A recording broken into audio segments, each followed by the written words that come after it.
Hello, ladies and gentlemen.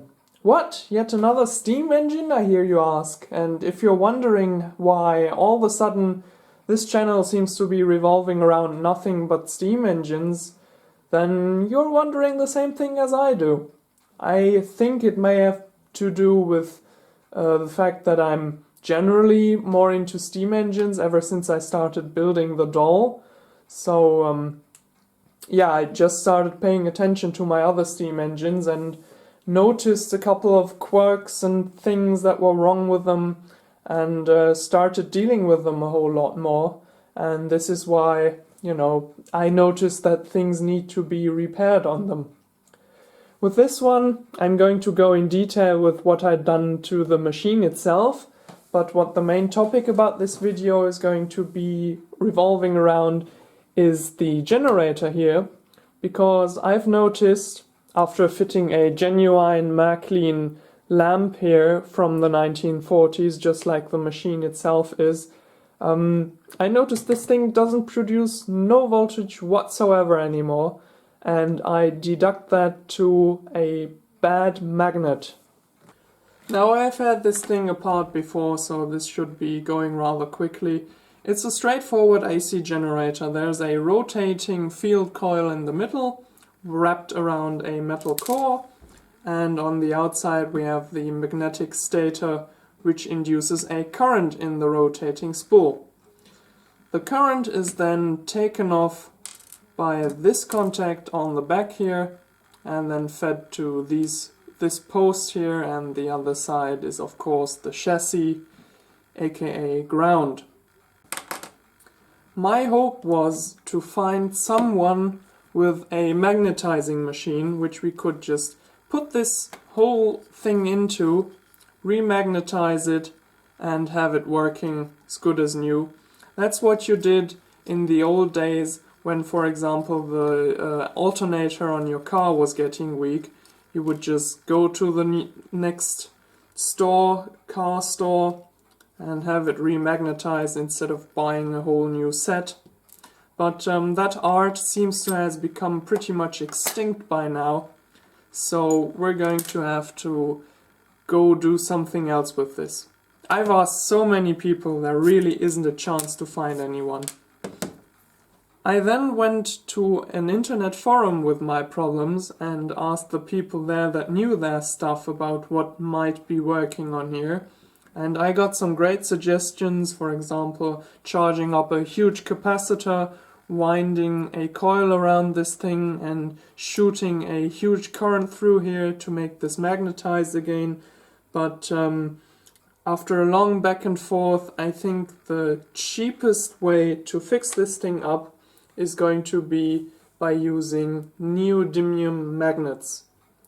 Now, I tried before to just pop some onto here in various places with various orientations. That didn't work at all.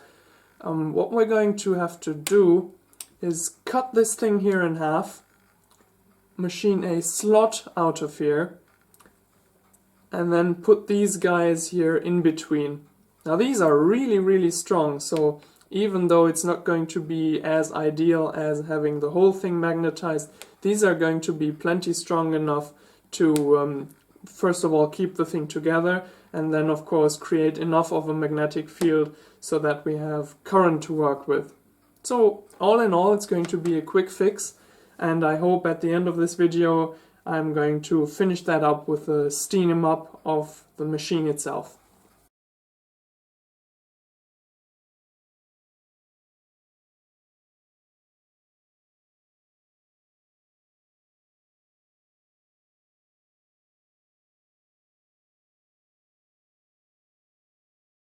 Well, how about that for an unscientific approach?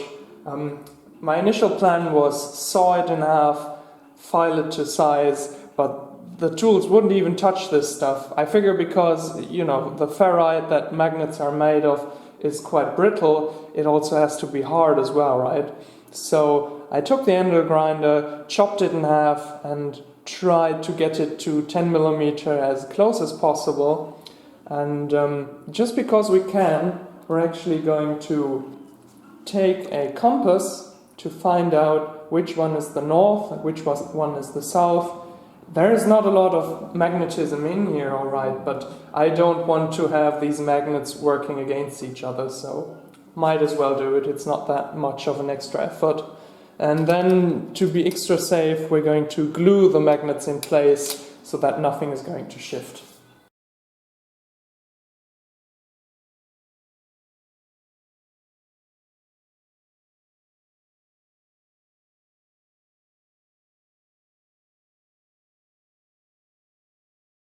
If this works, I'll be very impressed.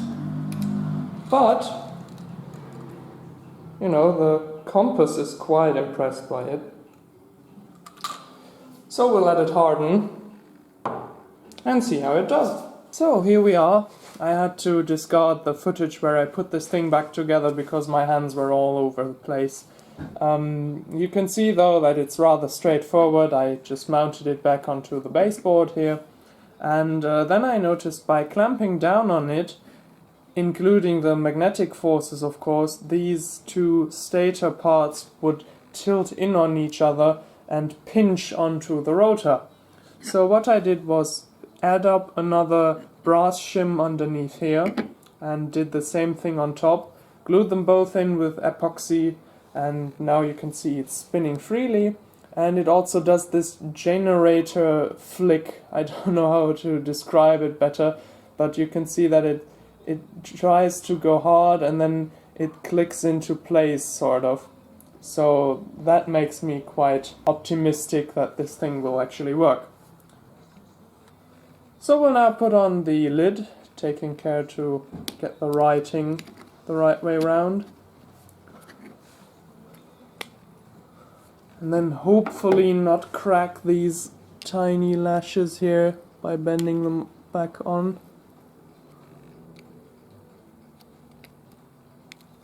Good, that held up. So I've hooked a little something up here to drive the generator, and I notice it takes a lot of power to turn this thing. The machine will pull it, no question, but I will have to tighten up the belt quite a lot. And you may not even be able to see it, but yeah, maybe you can. The lamp is lighting in here, very dimly, and that's because these guys are 3.5 volts.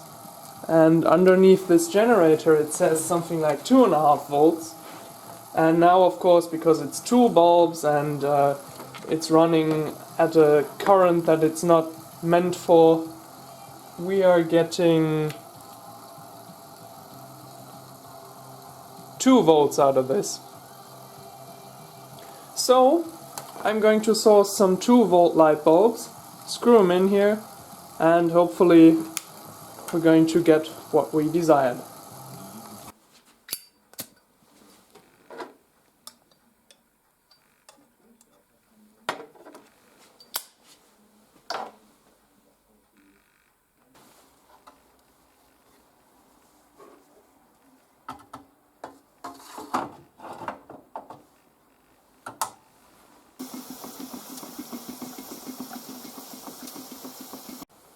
So I've got the proper bulbs in the lantern now, and I figured we'd give it a steam run. You saw me light the burner there, and you might have noticed that I have had that thing nickel plated, just to keep it from oxidizing, and of course to improve the looks on it. I have also nickel plated the piston rod here, or the connection rod.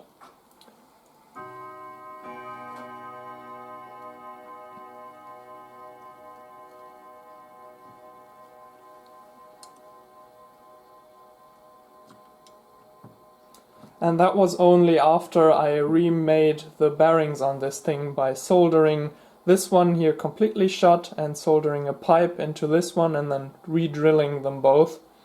I also made a new wrist pin and a new crank pin, and the crank web or the crank disc here is also new.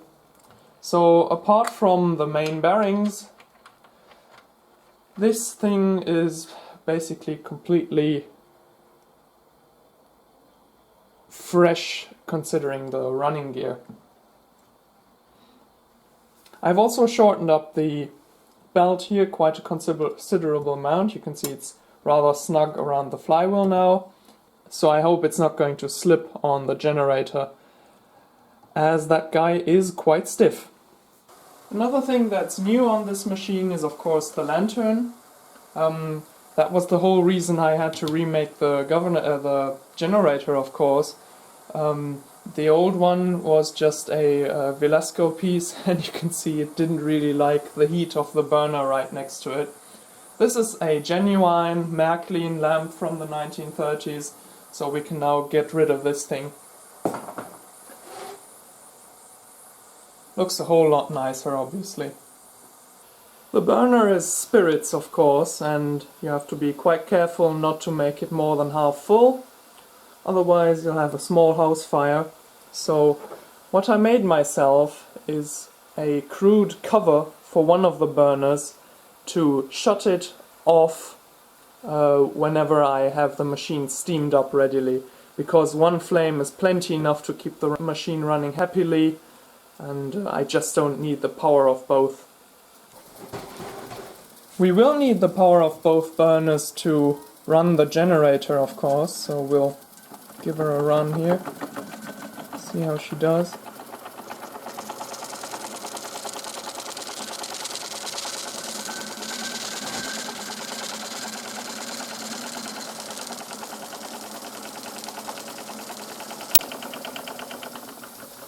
Okay, let's hook up the generator.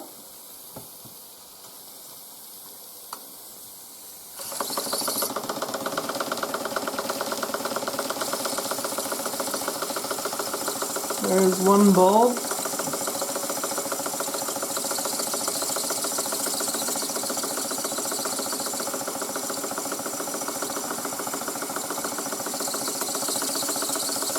It's slipping for two,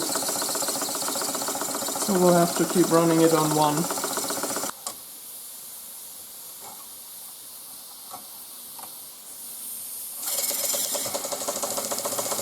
There we go. Crossing the belt around increases the tension and the contact area. So now we're pulling both lamps.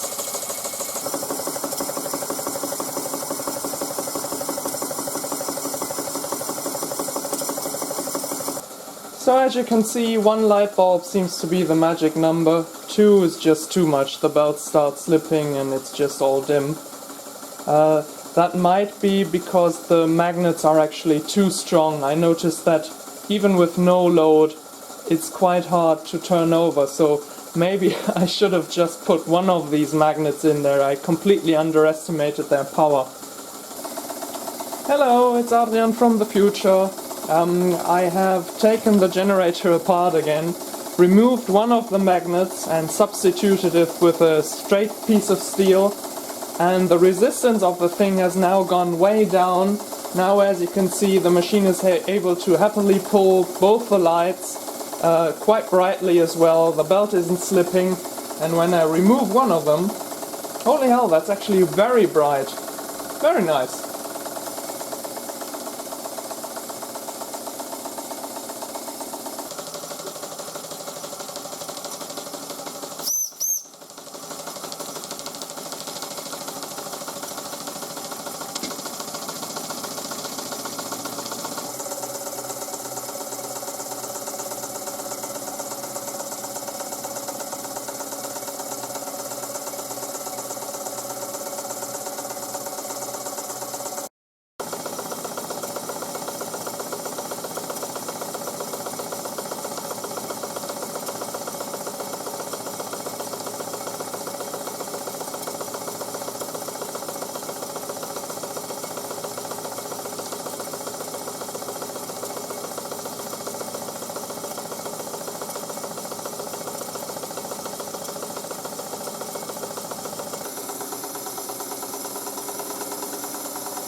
Okay, so let's shut the machine off here, remove the belt, let it run, and we can cap off one of the burners.